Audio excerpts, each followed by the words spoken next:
اعوذ باللہ من الشیطان الرجیم بسم اللہ الرحمن الرحیم السلام علیکم۔ ہم جس مصروف زندگی کے دور میں آ گئے ہیں جہاں وقت دوڑ رہا ہے اور ہم اس کے پیچھے بھاگ رہے ہیں۔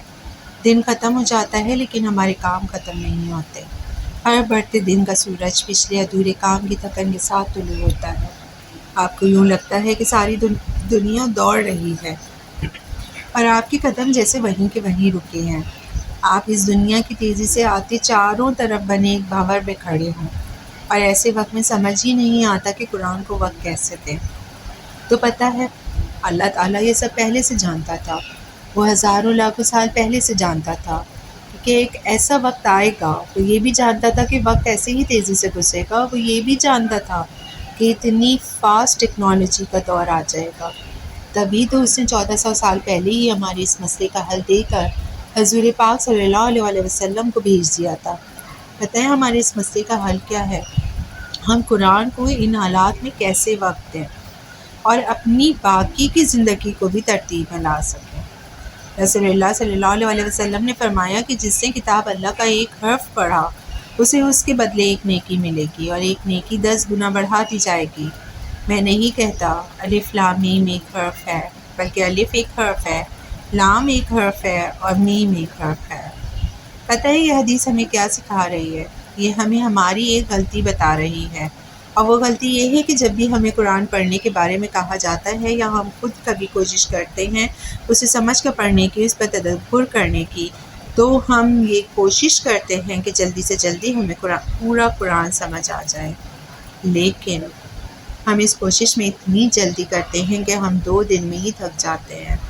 ہم اپنے باقی کاموں کو بیلنس بھی جوش میں آ کے قرآن سیکھنے میں لگا دیتے ہیں، لیکن پھر ہمیں قرآن سارا کا سارا ان 3-4 دنوں میں سمجھ نہیں آ رہا ہوتا اور ہمیں لگتا ہے کہ قرآن سیکھنے کے لیے تو بہت وقت چاہیے ہوتا ہے۔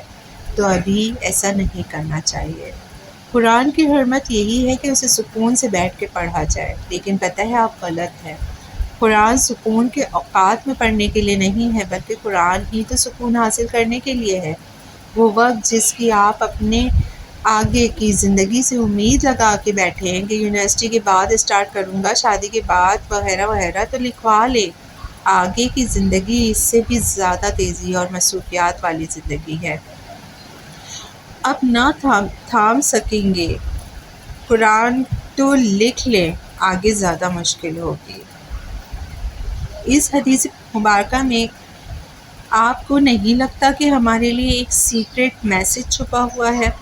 حضرت پاک صلی اللہ علیہ وسلم ہمیں سکھا رہے ہیں کہ جلدی اور تیزی سے تمہارے اعمال بہترین نہیں بنیں گے، بلکہ شائستگی سے کام کرنے سے کام بنے گا۔ کیوں؟ ایک حرف پر ہی اللہ 10 نیکیوں سے نوازا ہے ہمیں۔ کوئی تو حکمت ہوگی۔ وہ حکمت یہی ہے کہ قرآن ایک وقت میں اور جلدی میں ہمیں سمجھ نہیں آ سکتا، تبھی تو اللہ نے بھی اسے 22 یا 23 سال کے عرصے میں تھوڑا تھوڑا کر کے نازل کیا تھا۔ قرآن سیکھنے کے لیے تحمل چاہیے ہوتا ہے۔ اللہ تعالیٰ ہماری اس جلد بازی والی فطرت کو جانتے ہیں، تبھی تو وہ ہمیں پہلے ہی ریوارڈ بھی بتا رہے ہیں کہ دیکھو ایک حرف کے بدلے میں ہی 10 نیکیاں مل جائیں گی، تو کیا کرو؟ ایک اور حدیث میں اس کا جواب ملتا ہے۔ حدیث ہے کہ سیدنا عبداللہ بن عباس رضی اللہ عنہ سے مروی ہے کہ رسول اللہ صلی اللہ علیہ وسلم نے اپنے رب سے روایت کرتے ہوئے فرمایا، بے شک تیرا رب نہایت رحم کرنے والا ہے۔ جو آدمی نیکی کا ارادہ کرتا ہے لیکن اس پر عمل نہیں کر پاتا تو اس کے لیے ایک نیکی تو لکھ دی جاتی ہے، اور اگر وہ اس پر عمل کر لیتا ہے تو اس کے لیے 10 سے 700 گنا تک، بلکہ کئی گنا بڑھا کر لکھی جاتی ہے۔ لیکن اگر کوئی برائی کا ارادہ کرتا ہے اور وہ اس پر عمل نہیں کرتا تو اس وجہ سے اس کی ایک نیکی لکھ دی جاتی ہے، اور اگر وہ اس پر عمل کر لیتا ہے تو اس کے لیے ایک برائی لکھ دی جاتی ہے۔ یا اللہ تعالیٰ اس کو بھی معاف کر دیتا ہے۔ اب اللہ تعالیٰ کے یہاں وہی ہلاک ہوگا جس نے ہلاک ہی ہونا ہے۔ اس میں ہمیں یہ سکھایا جا رہا ہے کہ نیکی کے لیے زیادہ کام کرنے کی ضرورت نہیں ہے، نہ جلدی کی ضرورت ہے، بلکہ وہ ایک چھوٹی سی نیکی آپ کر رہے ہیں اس کو اتنا خوبصورت بنا لیں کہ اس کا اجر 10 گنا سے 700 گنا بن جائے۔ جلد بازی کرنے والی، ناشائستگی والی ڈھیر ساری نیکیوں پر 10 گنا ثواب لینے سے بہتر نہیں ہے کہ ہم اپنی چھوٹی چھوٹی نیکیوں سے 700 گنا والا اجر لے لیں۔ تو آپ نے بھی کیا کرنا ہے اب؟ قرآن کو سیکھنے میں جلد بازی سے کام نہیں لینا، آہستہ آہستہ اچھی طرح سمجھ کے پڑھنا ہے، قرآن کو پڑھنے کا حق ادا کرنے کی کوشش کرنی ہے۔ صحابہ کرام بھی قرآن کی ایک صورت اور سمجھنے اور اسے حفظ کرنے میں کافی زیادہ دن لگا دیا کرتے تھے، تو آپ کیوں جلد باز بن رہے ہیں؟ اگر آپ ہر روز قرآن کی صرف ایک آیت کو بھی سمجھنے کی کوشش کریں، اس پر تدبر کریں اور صرف 10 سے 15 منٹ اس کو سمجھنے پر لگائیں اور اپنے مصروف کاموں میں بھی اس سے مدد حاصل کرنے کی کوشش کریں، تو کیا اللہ کو آپ کی یہ کوشش پسند نہیں آئے گی؟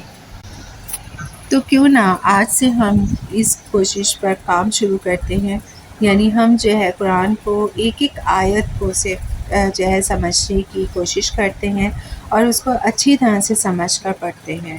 ہمیں کسی جلد بازی کی ضرورت نہیں ہے، لیکن اصل کام ہمارا ہے کہ ہم اچھی طرح سمجھ سکیں کہ قرآن ہمیں کیا سمجھانا چاہ رہا ہے۔ شکریہ۔